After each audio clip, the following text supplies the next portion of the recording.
Hola Comadres, welcome to another episode of Comadreando. I'm your host Marcy, and today we have an awesome guest, my friend Ami, and I'm going to let her introduce herself. Who are you? Hi guys, I'm Amy Vega, born and raised New Yorker in Washington Heights, and I am what they call a celebrity manicurist. I've been doing nails both on set and with clients for the last 10 years, believe it or not. Yeah, it's been 10 years since I started. And I am known for my super detailed nail art, also my art outside of nails, but nails is basically my strong suit. Yes. So I met Amy. Well, first of all, I was stalking her on social media.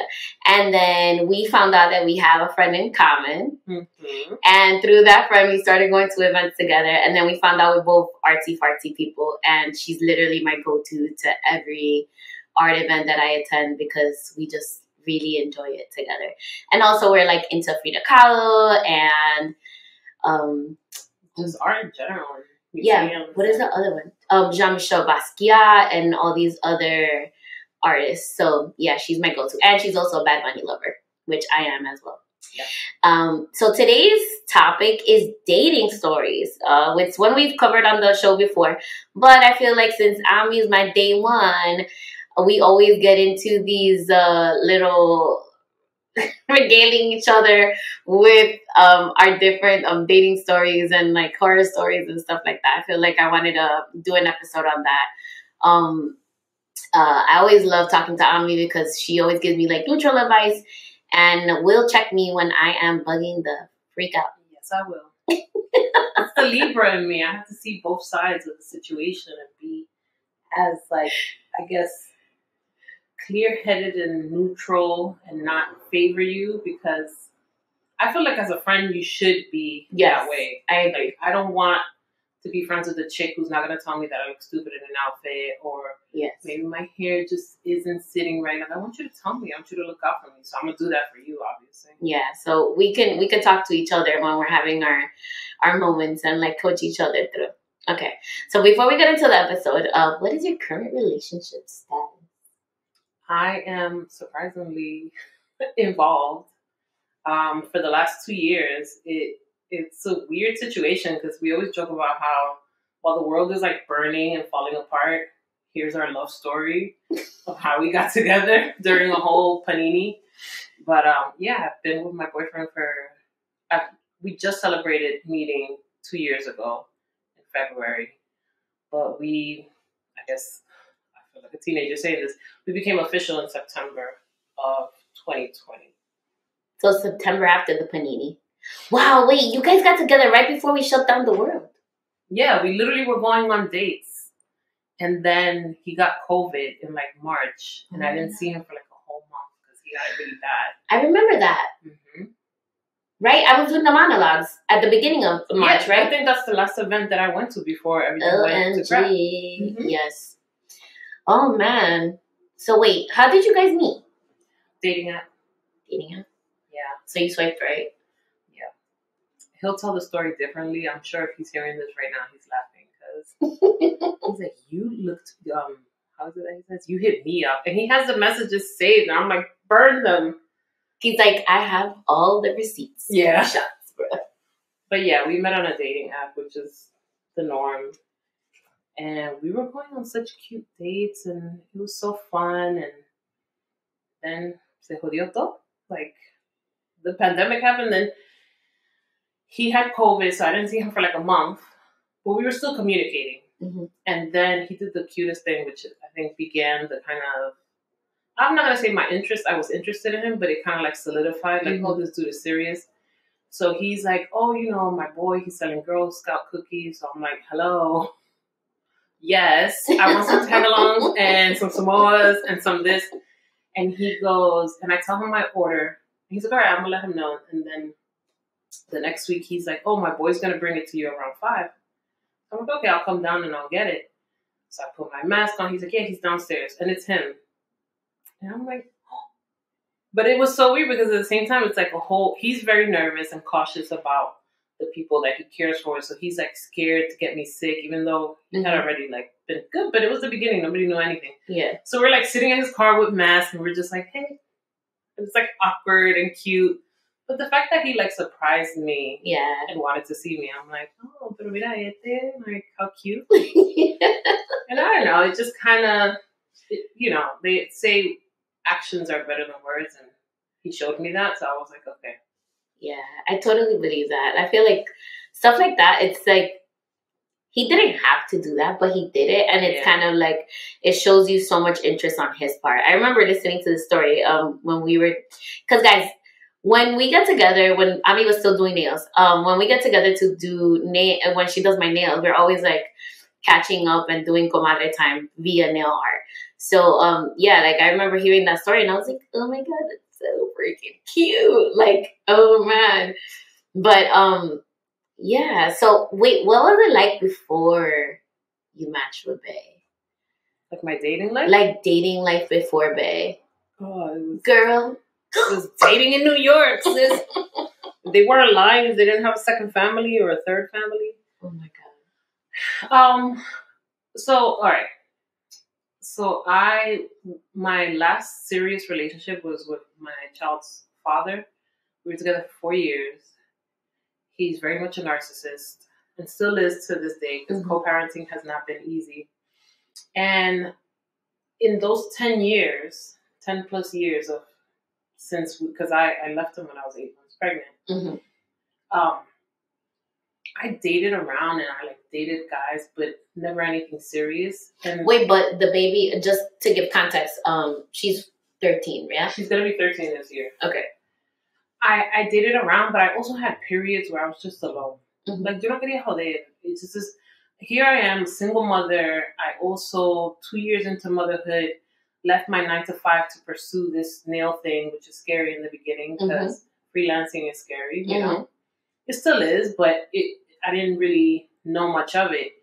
So I didn't have the mental capacity to think about, you know, as lonely as I may have been, as bellaca as I may have been, like those needs kind of were put aside because I needed to focus on other things, on my child, on what I was going to do with my career. So I had periods. It was like a year or two. Yo no quería saber de hombre. Don't look at me. Don't talk to me. And then I would go on apps and like spend maybe like a week giving it a try, and I would get turned off really quickly because although there are guys there who are genuine, there's a lot of creeps. Yes. And I'm sure you've heard this from your friends if you experienced it. There's a lot of creeps, and I get ick really fast. So I'd be like, oh, delete. I know. Delete. Okay, cancel subscription. I don't want to bother. But in that time span, I've dated, you know, I've had casual relationships, to put it properly. And then I've dated guys for, you know, months, maybe even up to a year, but nothing really solidified. Like, my boyfriend now has met my child, which no man has done before. So that's like a big thing. And she loves him, and he loves her. So I did good in that aspect. But it was just like on and off thing, like meeting guys, kind of seeing. I've met guys that kind of terrify me, and also having a child plays a different factor into it because sometimes people think single mothers are like desperate to find a daddy, and it's like my kid has a daddy. He might not be the best, pero tiene su papá.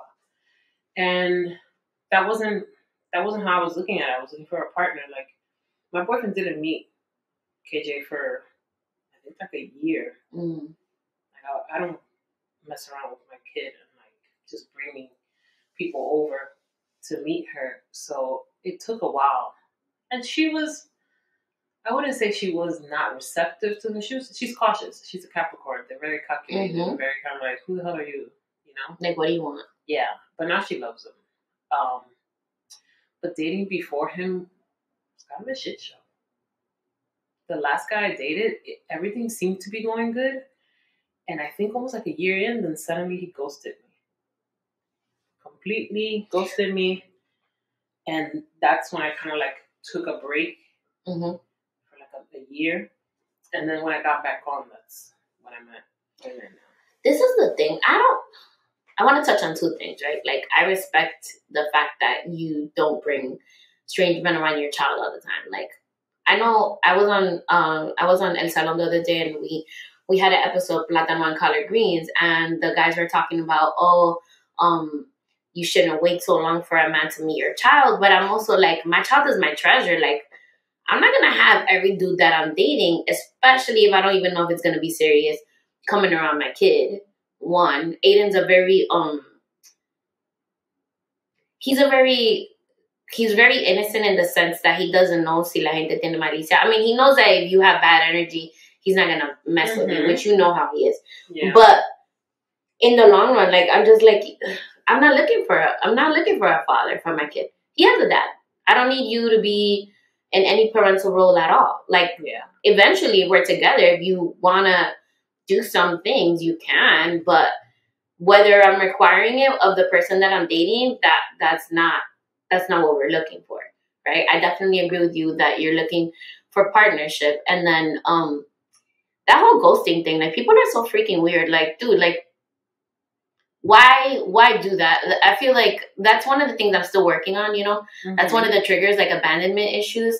And the fact that somebody does that, it just like kind of sends you spiraling in a way, especially when it's somebody that supposedly quote unquote cares about you. Like, how is it that you're not communicating how you're feeling in that moment?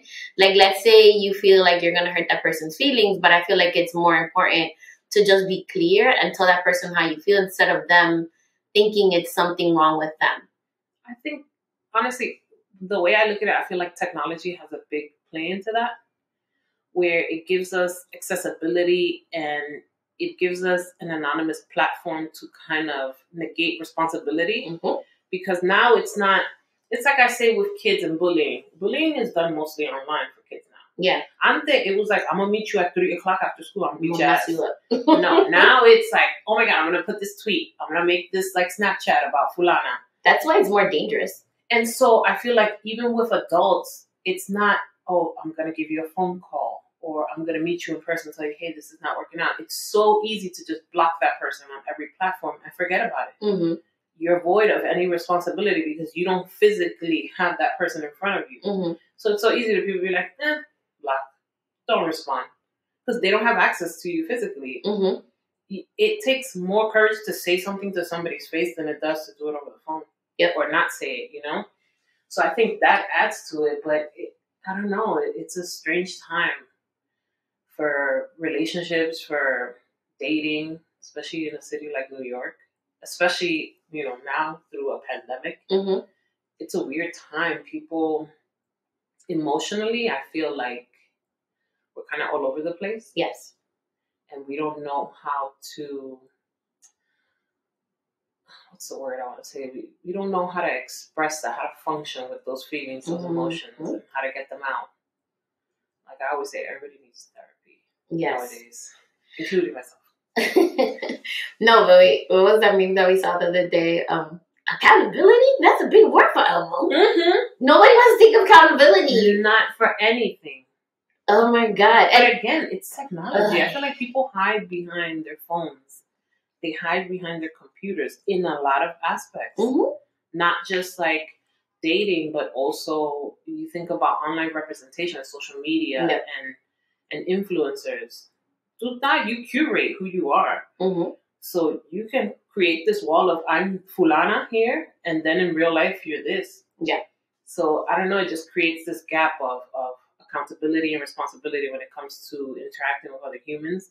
That's kind of made something like dating that's pretty intimate like weird.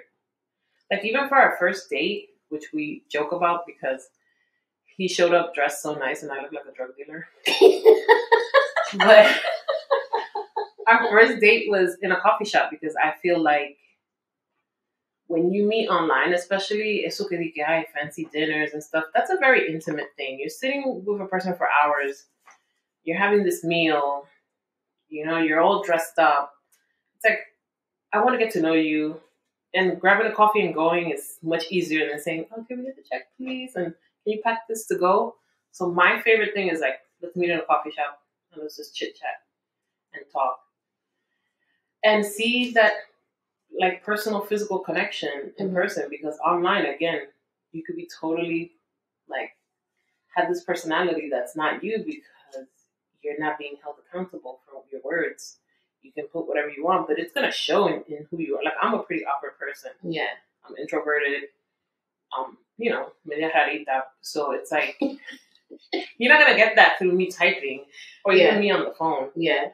But when there's eye contact involved, there's, you know, mannerisms and everything. It's different. And that's just kind of what the world has come to. We have two personalities, two lives. Yeah. Online and in person. I was going to say that. I remember you told me about that coffee date at the beginning. I was like, you got dressed to go have coffee with somebody? But, like, you don't drink. So it's like, what are you going to do? Go for drinks? You don't really drink. Yeah. So it's like, Although we did have a really cute date before the world went to poop. We went to the Museum of Sex for that. You went to it, the thing they have now. And then afterwards... What is it called? Carnival? Yeah, something like that. And then afterwards, we found this cute speakeasy in a church. Mm-hmm. It was beautiful. Well, don't tell me about that, Oh, it's so gorgeous. I want to go back. I tell him all the time I want to go back. And, like, también, yo no bebo así, but I had a drink. And it was just nice. It was, you know, we were in this little table on the side. It was super intimate. The place is beautiful. Like, even the confession rooms are, like, rooms that you can, you know, reserve to, like, have your drinks in there. It was gorgeous. So it's like a drink once in a while. But for the first day, like, yo no quiero estar borracha. I don't want to be in a movie theater yelling or trying to, like, watch the movie and talk to you. So coffee seems like the thing to do. Yeah. But it's like he shows up and he was so handsome and I'm literally in sweats, kicks, hoodie. You're like, I literally came from I put my lipstick, though. I have my signature red. Your signature red lip. But I don't know. I was just comfortable. And I had told him how the last Wait, what was he wearing on the first date? You know, he had like jeans and like a sweater. Like, he was nice. But it was like a nice sweater. Yeah, like he looked nice. Aww. Compared to like me. Not that I look. Tampoco no era que yo estaba sis, she's talking crap, guys. But like, she's not like the sweats. She's right next to me in like a sweatshirt and like sweatpants and shit, and she looks. That's my mom. Like, bye. That's what I'm in 90% of the time in the winter time. It was February. But whatchamacallit? Yeah, it was just, you know, I just wanted to like see him in person and be like, let's actually talk. And he told me that he felt like I was guarded, but it's like, yeah, I just met you. Like, my mom said, don't talk to strangers. But I feel like it's a Libra thing. Like, you're kind of guarded at we have first. To weigh out, you know, our scales. We're like, okay, is it gonna go left? Is it gonna go right? Like, no, but that's how you guys are. Like, I remember at first when we first met, like, you were just kind of like, yo soy media seca. And no, and it wasn't even like dry. But that's normal because like I get scared when people are like too like sabroso or when they just met you and you're just like, yeah, that's a turn off. You're like, I don't know if I even like you. Like, why are you? The people who are like, oh my god, bestie, sis. I'm like, don't touch me. It's like, I don't know you. I'm very reserved in that sense when I meet anybody, and I you know, I don't want to say I have resting bitch face, but I do. We both do. I like to blame it on my Bell's palsy. Be like, nah, bitch, half my face don't work. That's why I don't smile. So, why? It's not because I don't like you. I don't like you, but yeah, so you know, but it's been fun. At least, you know, the last 2 years. That's good. All right. So after your child's dad, what kind of work did you do to get ready to be in the relationship? I mean, it's good that you gave yourself time because, like, I feel like a lot of people are so quick. Like, they get in that fear mode that we were talking about earlier, and they're like, oh my God, I'm going to be alone for the rest of my life. And they just, like, jump into relationships without fully healing or, like, looking at what they didn't like or what they did like and kind of really analyzing it and sitting with it for a little while and figuring out what it is they want to do, you know, or how they want to help themselves be better. So what was it? What was kind of the things that you did to like help yourself? I mean, therapy is part of it. It wasn't a big part because I didn't really take the time to talk to my therapist about relationships necessarily. It was like other things. But I will say that age, like, I'm just gonna be 40 this year. And with that comes a lot of life experience and hopefully lessons, because yes, you can be 60 and not learn anything in life. Yeah. But taking the time to just self-reflect, because something that we lack, and I say we as in everybody, is self-reflection. Because I am far from perfect. I have my goods, I have my bad. And I think acknowledging that and making an effort, like my man can tell you, our relationship has been good. Like any relationship, we've had issues here and there. Nothing that I would say is like astronomical. This is the healthiest relationship I've been in, but it's really, the thing for me is making a conscious effort. Taking from every experience I've had with men and taking the good and the bad and learning from. So when I do get to a point that I meet somebody that I'm comfortable with. Sorry, guys. You know we're recording in New York City, so it would be New York City without the background. Something's always going down. Taking the time to acknowledge those things and learn from them has really helped. And I tell him all the time, you know, I'm learning even through the process of dating him. But the things that I've taken from past experience has helped me, because I'll be honest, I'm the type of person that I'm very guarded with my heart because of what I've been through. It was traumatic. And so I'm quick to run. I'm quick to be like, no me gusta esto, he's going to hurt me. I'd rather be alone. Because that's what I've been used to for a decade. That's us. We always got the running shoes in the back. Yeah. And so, like, now with him, I make the effort to be like, no, things have to be communicated. Things have to be resolved. So if I'm feeling a type of way, I express it to him, always with respect. Because yo no soy una de que estar voceando, to be yelling, to be pointing fingers, and getting all loud and rah, rah, rah. No, we're two grown adults. In our big age, we should not be doing any of that. So, you know, communicating how I feel. I definitely have an anxious attachment style. He's avoidant, so he's a bit more reserved. He sits in his thoughts for a while before he talks, and I'm like, I want to talk about it. Like, right now. I'm a Libra. I need balance. Like, I need my scales to be even.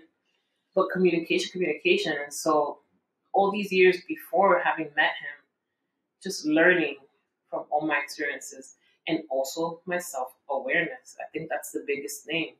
Being like, pendeja, look, you do this. You shouldn't do this all the time. You should kind of face certain demons and kind of, you know, get through certain things that have made past attempts at relationships fail, you know? So I guess the biggest takeaway is just kind of like self-awareness and being clear of who I am, the good and the bad, especially the bad, so that when I go into this relationship, I don't sabotage anything, which I've done before. Self-sabotage is a big thing. So a lot of that. I feel like it's so easy to like point a finger and blame somebody else every time, you know? Instead of like taking accountability and really like sitting with yourself and being like, what was it I could have done differently? Yeah. You know? And it sucks because you're like, God, man. You know, it's like, I've had moments that I sit with myself and I'm like, yeah, that was not the best choice. Without even you telling me or anybody else telling me. I'm just like, you know, reflecting back to the situations and I'm like, It's easier to be the victim than the villain. Yes. So a lot of times we'll be like, I know because he looked at me sideways wrong. Or he held his phone in his hand for too long, so that's why. No, it's like, was that really? And it's helped great because, you know, now we're at a point. The other night we went out to see Spider-Man finally. Yeah. And afterwards we went to get a bite and we were just kind of like talking the whole way home. And when we got home. And it was nice because we were just like talking, you know, shooting the shit, but also talking about things in our relationship and just being really honest and vulnerable with each other. And I'm like, holy crap, Amy, like, look at you. Being vulnerable and actually communicating with your partner and stuff. And yeah. So it's great, but it's been a long road to get here. And then opening yourself up to let yourself be vulnerable. Because that's the thing. Like, me and you are famous for, like, building that freaking brick wall that you have to scale with, like, what is it, the cleats? The mountain climbing shoes. People don't understand the trauma that comes with, you know, that word trauma is so popular now. Yeah. With generations changing in how they express themselves and how they want to be valued and the boundaries that they set, trauma is a big word. And we talk about generational trauma, but people don't realize how much trauma comes from a relationship, especially one that doesn't end in a good way, and also has a lot of negative aspects, whether it's domestic abuse, mental abuse, physical abuse, whatever it may be. That sits with you, and it plays a part in how you follow up afterwards, because it's like, here I am with this man who cares about me, but those little thoughts of being with a narcissist, like, oh, is he doing this? Or he said that. Is he being sarcastic? And having to check that, like, no, he's him. He's not that person from the past. Dude. So dealing with that trauma and kind of working through it is really important, because that stuff, I thought it was going to be 13. It was a long time ago. Yeah. And still elements of that kind of still sit. Yeah, so I was with a narcissist before, and just like your child's son, your child's dad, he hasn't changed, and he doesn't recognize the fact that he's the problem. Because they're not going to, as a narcissist, they're not. It's so easy.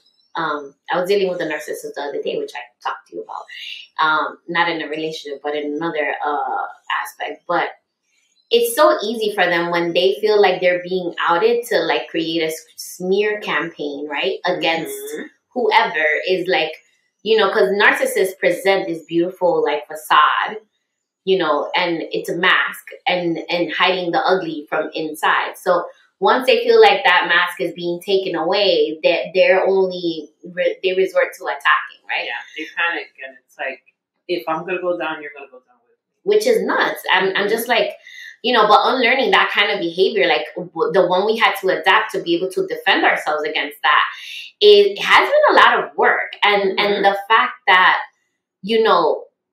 another thing that I had to learn was like learning to accept the apology I never got. Right? Because that you're still waiting for. I'm not waiting for it anymore. I know he's never going to apologize, and I'm okay with that. And if he does one day, cool. And I don't know if he listens to the show or not. Peace be with him. But, being okay with the apology that I'm most likely never going to get. I'm being okay with that. Because at the end of the day, like, you're doing the work to heal yourself and to better yourself and be, your highest self and be a better human being in general for your daughter and for the relationship you're in right now and for yourself. So it's like, dealing with people like that is just kind of like, and then unlearning the trauma, that's another thing. Like, it's so much work. It's tiring. It's really tiring. Exhausting. Yeah. It's I don't have it. It's not perfect yet, but I've worked and grown a lot. And I'm in a good space in my relationship, but it's a constant effort of kind of checking myself. And being like, is this something that you honestly should be upset or concerned about? Or is this like your past trauma kind of messing with you? So just always making a conscious effort to, like, when you're in a relationship, you have to want to be in a relationship and you want to make it work. You can't just like be in it and be like, whatever. Days pass by. No, there's a whole nother human being that you have to consider, and they have to consider you. So you have to consciously make an effort. So it's work. Yeah. What was it? The barber episode. I don't know if you got to listen to it yet. He wrote a book about relationships, and he said that it's a relationship, right? You have to build. Right? So there's like so many pieces that go into it. It's not just like existing together.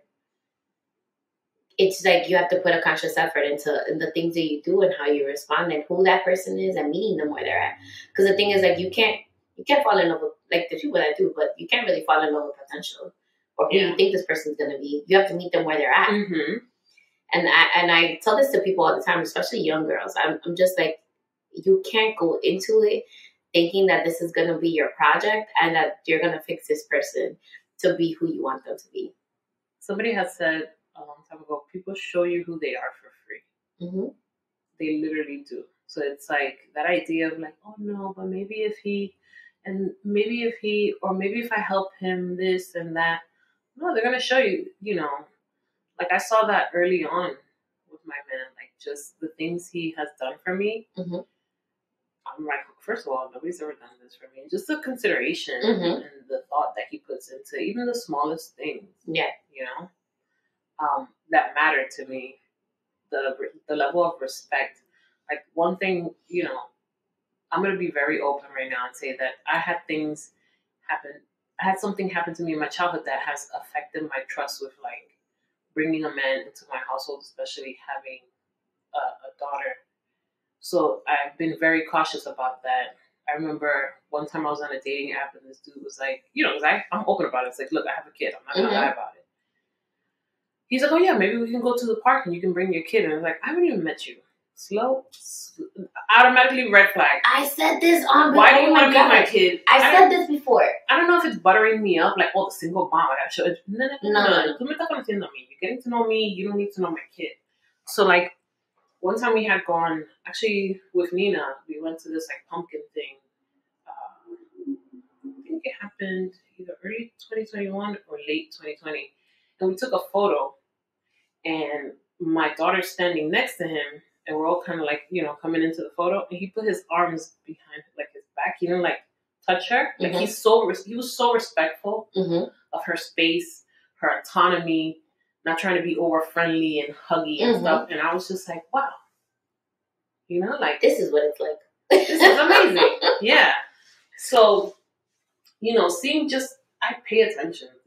I'm an artist. I pay attention to the details, So little things like that kind of made me fall more and more in love with him, because it's like, not only do you have to respect You're telling me the picture, and you're saying what picture it is, and I'm like picturing it, and I remember that his hands were behind his back. Yeah. Not that I found it odd or anything. It's just kind of like, it was just like the pose. It just stuck out in my brain right now. Mm-hmm. And even like something, like one time he got to the house when my mom was visiting, and she went up to him, she gave him a hug, which I think was the first hug she's ever given him. Mm-hmm. But seeing her so comfortable with him, I was just like, oh, like, yeah. And your mom is not somebody that.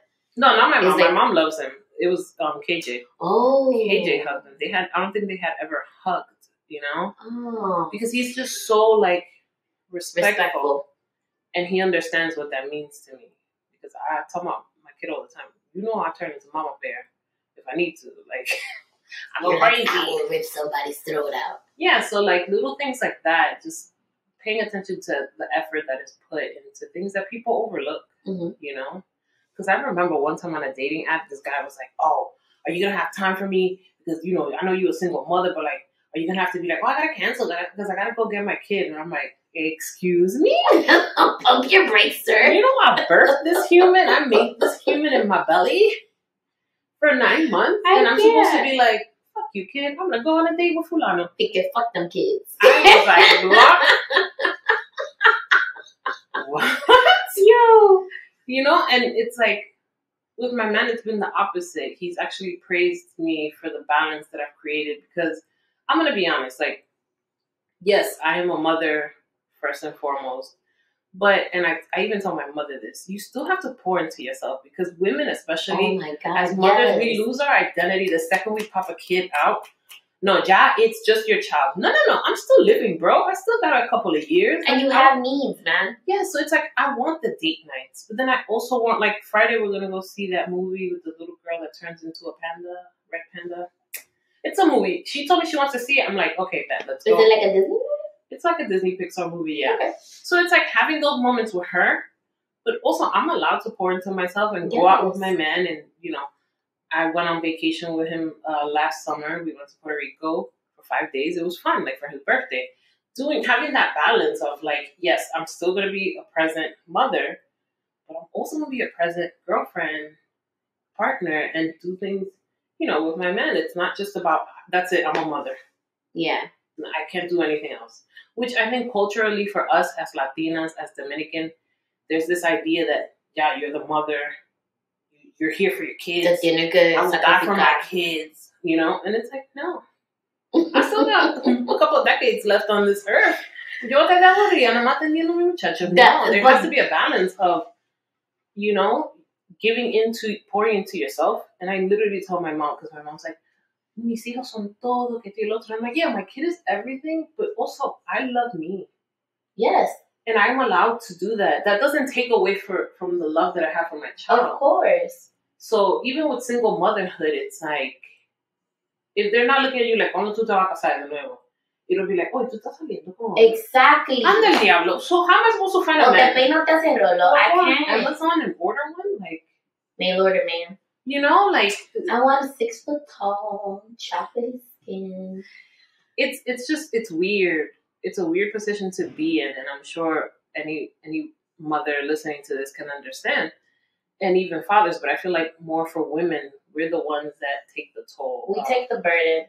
I mean, there are dads that I have that are audience members that are 24/7 dads, and the mom, which is rare.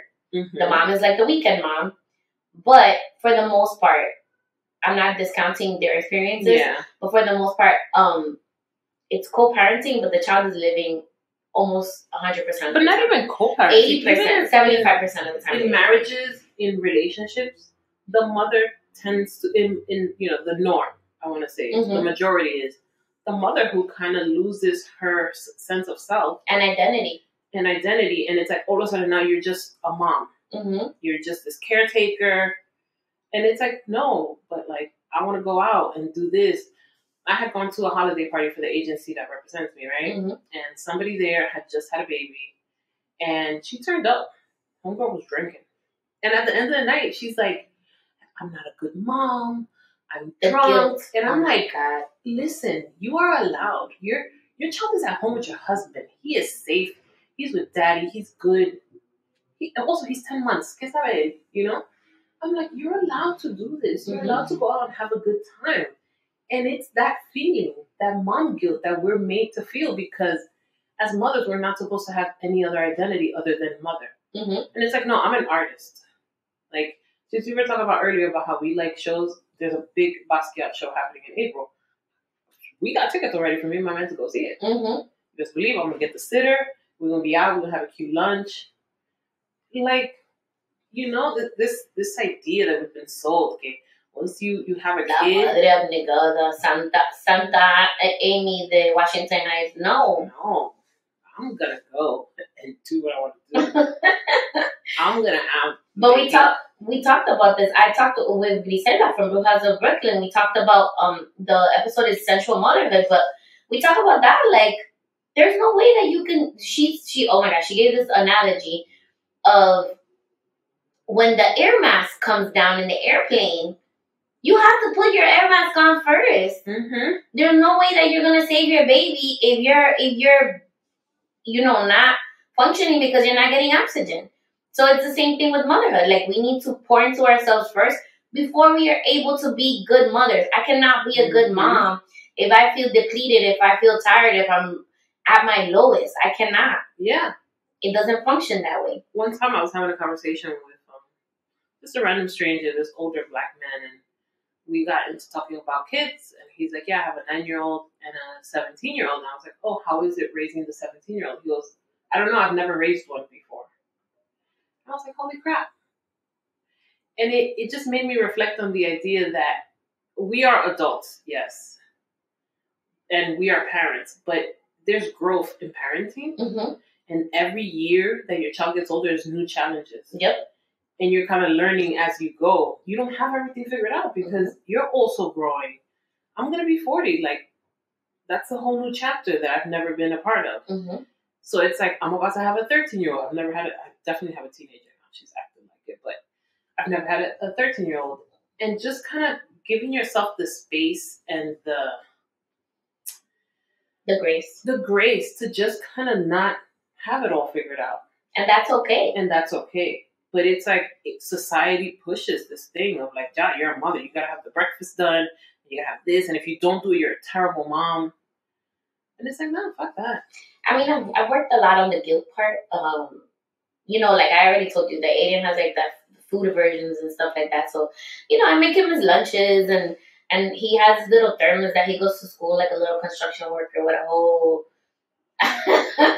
rice, beans, and chicken in his little thermos. But there's days that I can't cook and I just buy food or send them to school with nothing. And I have to fight myself because I feel guilty. Like, oh my God, what is my child going to eat? He's going to start. Mind you, he figures it out. Like, he finds something that he could eat at the school. But it's like fighting that guilt. And then I know that he doesn't think I'm a bad mom because I didn't send him lunch that day. You know what I'm saying? Your inner voices, like, making it worse than what it is. Yeah. That mom guilt is real. Yeah, it's something that we have to work on. And I feel like through the show, I wanna make it okay for moms to just be women. We're not here just to be a mom. Like you said, I love the fact that you said that you are an artist. That's one of your identities. I saw a TikTok that really kind of resonated with me. Not because I've been raising my child by myself all this time, but for married couples and people who are partnered with kids, this woman said something, and I was like, holy crap. She goes, the fact that my husband doesn't have to ask for permission to go out, like doesn't have to ask to have the kids watched. He can go out to play a basketball game. He can go take the car to the car wash. And she has to be like, honey, can you watch the kids? And I was like, holy crap, that's so true. By default, it's like, those are yours. You know, like the idea of dad saying, oh, I'm babysitting the kids. Babysitting? That's your whole child. You're home with your kids. So, you know, it's crazy. Motherhood is a wild ride, and being a mother and then dating is a whole nother experience. With its good things, with its, bad things, but an experience nonetheless. Wait, I wanna share with you. I think you remember. There was a guy from around the way that I was talking to. He used to work at the sneaker store. Mm-hmm. That I was talking to. Remember when I was doing my master's, and he was dating me. We went on a couple of dates, and one day he's like, "Oh, can I come over?" And I was like, "I don't know. My son's here." And whatever, he ended up coming over because he knew him because I used to go to the sneaker store to buy him shoes, whatever. Mm-hmm. So he comes over, and Aiden viene de sabroso to sit with me. So Aiden's sitting next to me, and then he puts his feet on this dude's legs, inocentemente. But then instead of taking the feet off gently, he starts rubbing his feet. That thing gave me such a ache. I was like, Aiden, go to your room. Right, so I kicked Aiden out, and then that was a guy I actually ghosted, and to this day, legit, guys, I'm not the best person, but legit to this day, we all make mistakes. But to this day, I'll see him in the street, and I'll turn the corner and go the other way. Yeah, that was weird. Right? That would have. How old was? Aiden was 5. Yeah, no, don't touch my kid. I was like, what? Okay, why? I'm also big on my child having autonomy. In our culture, babe, dale un beso a tu tío. Come sit on your tío's lap. Give your tía a hug. I don't do any of that with my daughter. I'll be like, say what up. None of that. I could go sit on nobody's. I have this one godfather who's one of those that likes to pinch and this and the third, and he'll call randomly and be like, "Y la niña? I want to see her. I'm your goddaughter. You want to see me? Why are you? Why are you so pressed about my kid? Oh, I want to go squeeze her cheeks. No. Don't be touching my child. Don't touch my kid with your grubby hands. Because growing up, we didn't have a lot of autonomy about what we do with how we look or anything. My kid has certain things aesthetically that she's very particular about. In 2020, I cut her hair. You remember her hair was down to her back. She's like, I want short hair. I cut it to the shoulders. And of course, I got the comments of ay, pero su pelo. I'm like, it's hair. It grows back. We cut it again. Now it's growing back again. She has my hair right now, but shorter. Right? Yeah. And now she's wearing it straight. Mm-hmm. She wore it curly. I'm like, you want to blow in your hair? Let's blow it out. You want to color your hair? Let's color it. Mm-hmm. It's, there's so much stigma that was put on us about how we looked and being a good person. I'm like, but half of y'all be in the church and be all serious, but I know the family secrets. I know the dark stuff. Molesting children. Literally. But you're worried about my kid having a mullet or dressing a certain way. The fact that, and I know we come from similar backgrounds, because not all Dominicans are the same, obviously, but Did you ever have somebody, a man, coming to your house and like, oh no, cambiate su chore because viene fulano de tal a la casa? Mm-hmm. Why? Yep. It's a very common thing in the Latino community and the POC community, from what I've seen online and heard from other people. That idea that you have to like basically follow all these rules and these things for the sake of other people, not for your own. You can't be comfortable because fulano this and that. And my mother's learned throughout the years that I don't play that with my kids. Like, no, don't tell her this, don't tell her that. Like, if she wants to express herself, you know, my kid's pretty alternative. Like, it changes every day because she's a teenager. One day she's like kawaii, the next day she's like golf. And okay, whatever. I feel like we need to make a new category for KJ and just be like kawaii golf. Like no, now her aesthetic is kind of like baggy cargo short skater dude type. Yeah, I saw that. I'm like, okay, whatever. But she looks good in everything, which is weird. But at the end of the day, it's her. And something that in the last couple of conversations I've had with friends about kids and this idea that you have to have kids. Like I had an aunt telling me, oh, but you need to have another one. I'm like, why? Because it's good. I'm like, it's good because cuando tú te vieja, when you're old, I'm like, kids are not an investment that you need to be waiting for a return. They are human beings. That idea of I'm gonna have kids for the people in the back, man. I'm gonna have kids so when I'm older they take care of me. One, you're not guaranteed. You could have 10 kids and the 10 kids can do whatever they want. Yes. You know? So it's like that idea of I have to have a kid because I'm gonna turn old. No, I'm not having my kid for her to take care of me. Do you want your kids to be in your life? Yes. That's, you know, that you just don't know how the future is going to be. You're going to have the relationship you're going to have with your kid because at the end of the day, they're a free-thinking human being with their own character traits and ideas. And you guys, something I'm learning now the last couple of years of raising a child is that once your kids get to like middle school age and they start to solidify who they are, sometimes you don't mix. Yes. You know? My kid is a whole new different generation, and I've already done the process of kind of mourning the little kid that used to be like obsessed with me, and now I'm like I have this like super woke kid who is very strong in her opinions, who calls out her white friends who are using Ebonics or African American AAV. Yeah, she'd be like, yeah, that's racist. You can't say that. And she's very, you know, she's very strong in who she is, and I'm like, holy crap. And she'll do things. Mom, you did a great job. Duh. I'm going to talk about a little taboo topic here. Not liking your kids sometimes. Yeah.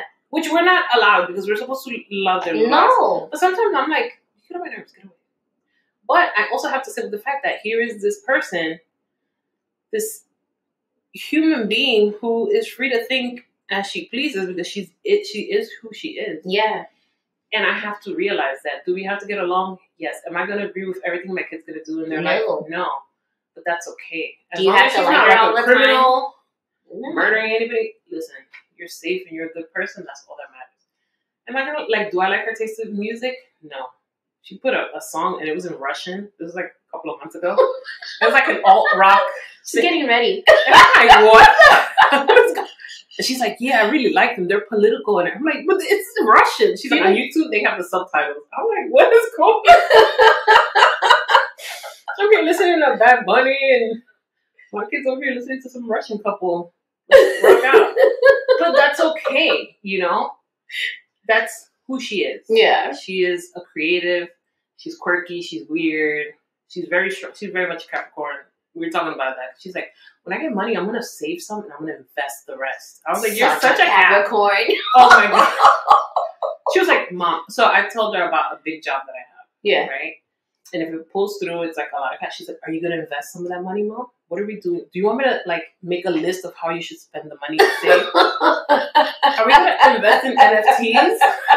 All right. NFT. What? So that's another topic for another thing, but NFTs, I'm still trying to understand what is the concept of but that. But just seeing her unfold into this human, both the good and the bad. Yeah. But sometimes I'm like, get on my room with the jodiendo. But it's just acknowledging and giving her the space to be her. Yeah. It's a trip. It's a journey. But it should be allowed, you know? Yeah. It shouldn't be. It shouldn't be that you're just like dictating who your child is gonna be. Yeah. Like, so I was having a thought the other day, and we talk about this a lot because I am artistic. I was just thinking, kind of like that shoulda, coulda, woulda thing. Like, yo, had I been allowed to be artistic, like this that I'm birthing now, not saying that I would have had a podcast beforehand, but it could have been, I would have gone into a completely different major. Because like I went into business because I wanted to make money, right? Epic fail because I cannot march to the beat of anybody's drum. I legit detest being micromanaged. Like, don't fucking come over here checking what I'm doing, if I'm selling or not, whatever, fuck that, right? So then I went to education, which is kind of corporate, but not really, because I have a little bit more autonomy in the sense of like the way that I teach and like the things that I do. But like, I was just like, if I had just been allowed to explore without a pressure, artistically, like who would I be? And of course, guys, you know, New York City, Washington Heights is crazy over here. But yeah, like it's nuts. Like, I love the fact that you're raising KJ like that, and that you're letting her be her own person and explore who she is, and not like judging and being like, no, porque tú tienes que hacer esta cosa así. Wow, we talked about a lot. Yeah. So, advice that I gathered is like kind of be conscious of who you are, right? And take accountability and put in the work when you're in a relationship, because it's not just gonna happen automatically.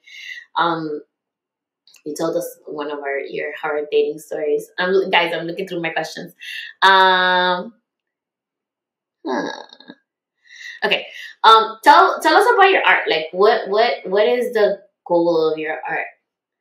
Because right now it's kind of niche, like, you know, nail art, but like, I love the fact that you have most of your pieces have a message. Or like let's say, like, for example, when I used to go do my nails with you, I used to be like, well, today I want to do this. What do you think about that? And I loved being able to just kind of like give you an idea and for you to run with it.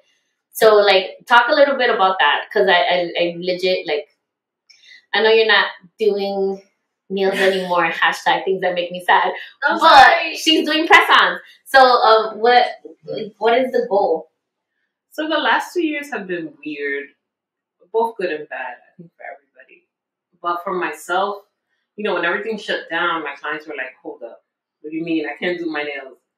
So I saw other people doing press-ons, and so I spoke to my clients. I'm like, I can send you press-ons, and a lot of them were either like, nah, I'll just like walk around like a bald baddie with no nails, and others, you know, took to it. So then I started like an Etsy shop, and it allowed me to make income without having to expose myself. Because then also the agency side, like photo shoots and stuff, that shut down, and that's my main source of income.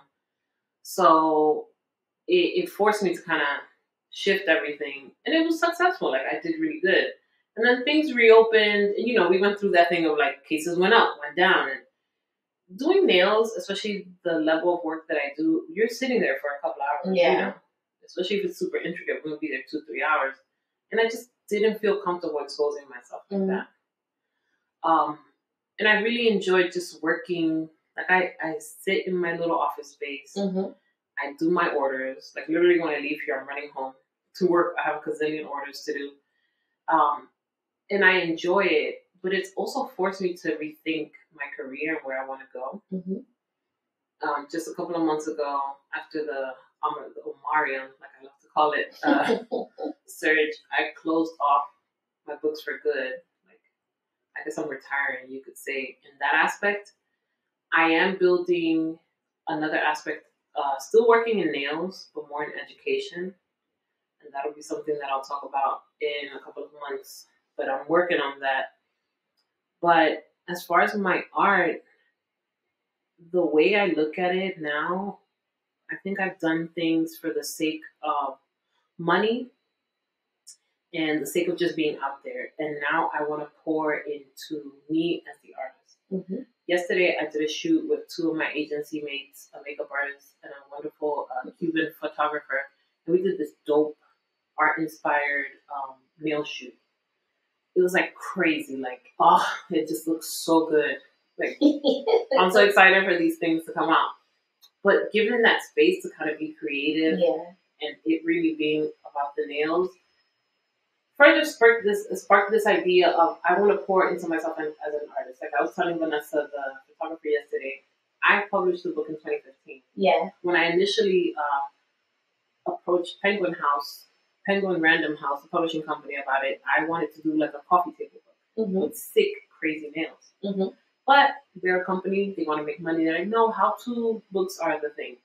And I did it, but it wasn't, I don't feel like it did as well as it should have because I wasn't fully into it because that wasn't my creative vision. So now I'm like, no, I'm pouring into Amy, the artist.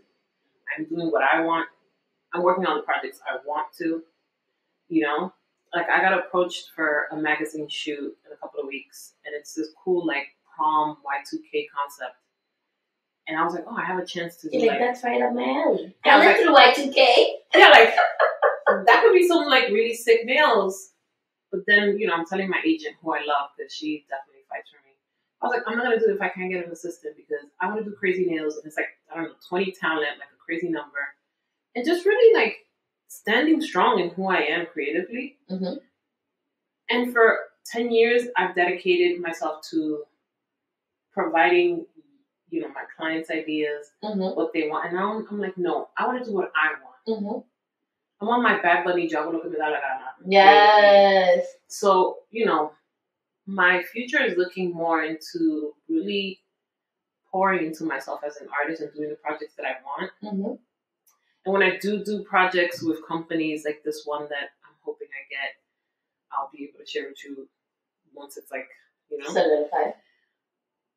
Even doing stuff like that, being more outspoken in what I want to do. Like, this is my style. This is how I do it. And just, like, putting the work that I want to put out. Like, I've worked for everybody else, and I've done what everybody else wants, but now it's like me. Yay! Yeah. I love it. So I'm excited. One last question. If you could go back in time and tell your 10-year-old self anything, what would you tell her? That's a good one. Let me think.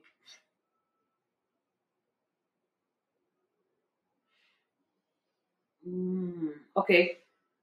I think I would tell my 10-year-old self not to doubt my creativity. Because that's something that I've learned, and I'm still learning, to kind of like that little critic in my head. Oh, I was just telling my boyfriend this yesterday. I'm working on a set. It's a gift from one author to another. So it's the author's his artwork from his book. Yeah. It's a graphic novel. And I did this one scene in the book, and it's like nighttime. It's a boat. There's like two kids on a boat, and you see the moon and everything. And I did it, and I'm like, holy crap, I'm good. And the fact that I say that, it shows that I doubt myself before I do something. And then I call it my Sasha Fierce. I black out. I create something. Then afterwards, I'm like, holy crap, I did that. So telling my 10-year-old self to not doubt. Don't listen to that little voice. Yes. Because I feel like that hinders me and it sabotages me a lot. Yeah. And that's why this year I really want to dedicate to pouring into myself as an artist. And basically telling that little voice que se joda, you know? Yeah. Like battling the imposter syndrome. Because I feel like we all, as people of color, we go through that a lot. It's like, you know, we get to the spaces and we're just like wondering, like, do I belong here? Am I supposed to be here? Am I good enough? You know, it's all those little negative self-talk. And it's not even something that we do like, I'm shit on myself all the time. No, it's just like, it's learned behavior. Yeah. So like doing the work to unlearn that. Yeah, and it's tough. It's hard because I think one of the toughest relationships you'll have in your lifetime is the relationship with yourself. Yes. It is the most abusive one and you don't even notice it. Oh my God, yes. Like, sometimes I hear like people talking, and this is like a sidebar. There's certain people in my life that I love that I hear them talking about themselves, and I'm like, why are you so mean to yourself? You know, and then the thing is, like, they talk about, like, you grew up with these people, and you hear them talk like that about themselves, and it's like, you know, a lot of the time when you listen to your own inner voice, because you've been around that person a lot, you sound just like that. Yep. So it's like, you know, a battle of like unlearning that behavior and loving yourself, like really, really loving yourself and wholeheartedly and believing in yourself. Because like if you don't believe in yourself, who's going to believe in you, honestly? Yeah. But with that, comadres, we're going to end the episode. This is being filmed during Women's History Month, and I'm so glad that I brought a badass artist, woman that I love on the show to share with you guys. So, you know the deal. Follow me at Comadreando Pod and follow Ami on Amy V Nails on all platforms and my website, amyvnails.com. Yes, and I'm going to put the link for her book, and then when she has that coffee table book out, which we're manifesting that, yes. I will put that in the show notes as well. Remember, if you have any questions, feel free to send me a Comadre-Gram at comadreando@escthenetwork.com or slide up into my DMs. If you want to help with the sustainability of Comadreando, please make sure to become a Patreon or send me some gifts for coffee and things like that.